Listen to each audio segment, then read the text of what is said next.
I know what this place is. The timekeepers have built quite the circus. And I see the clowns are playing their parts to perfection. You've worked on big projects before and you've worked on TV shows, but this is like interdimensional world building, you know, all of that. How did you sort of wrap your head around like the bigness of Loki? Basically, like before this, I'd done a show called Sex Education, which is like a drama comedy. And yeah, but I still feel like, because in that we were almost setting up a world because it's this heightened 80s teen world. So there were definitely things that I learned on that I took to Loki, even just basic stuff. Like I remember saying to my producer, okay, so we need like at least 3 hallways that we can film at the TVA to show the different levels. But I think honestly for me, like so much of it I did in my, getting my head wrapped around it, I did in my pitch. Like I made this massive document and I broke down everything from like look, design, story, characters. And I just came armed with questions about, and I think for me with the world building, even basic stuff, right? Like the technology within the TVA. Like I had a very specific idea of, I think it'd be cool to have this like retro-futuristic look to it.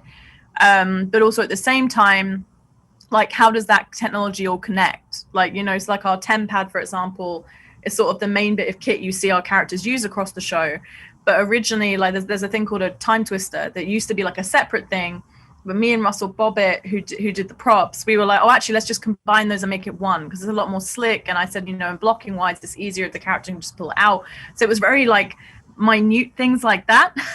And then obviously the bigger thing was like, you know, what is this office like that exists outside of space and time? Like, I think that was exciting to me. And it was taking inspiration from the comics. Like they had these amazing like rows of like infinite desks in the comics that go into like, you know, to the horizon. And I basically was like, okay, well, I want to pay homage to that and have that idea in there.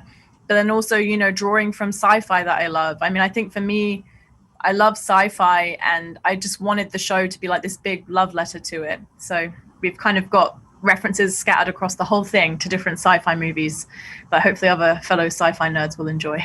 So speaking of, you know, the amazing like retro futuristic set, I was obsessed with it. I want to live in it, all of that. Was there a piece or a set piece or something that you were like, I want to put this in my purse and walk out with it? Do you know what I mean? Like, so Kazra, our production designer, I remember it was crazy. So basically, when I did my pitch, I had pictures of like, you know, all these like weird old computers and brutalist architecture and like Midwest architecture. And I knew I wanted to be kind of a marriage of those ideas. But when Kazra came in, I hadn't shown him any of my pitch. And I remember that he had images of like weird old computers like I did. And I was just like, we're on the same wavelength. And I think for me and him, it was always like pushing things to be like really different and strange. And like the cat, for example, that you see when Loki drops into that paperwork chamber, that's Kazra's pitch because he has an amazing sense of humor. And he was like, oh man, this guy's got to have like a cat and it'd be great. Like he just lives in that cube. And I think for me though, the thing I'd want to put in my purse, probably that beautiful monitor on the computers of it all that Mobius uses in the Time Theater. I just think it's gorgeous. And or the optical 3D illusion in the courtroom behind Gugu. Because that was real, like that was a practical thing that we built. It just looked incredible. I don't know how I'd fit that in my purse though, but like, yeah. Correct me if I'm wrong. Is Owen Wilson drinking Josta, like that weird soda from like 1995?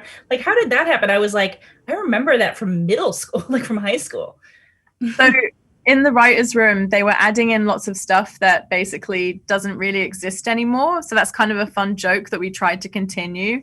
I'm not sure who picked Josta.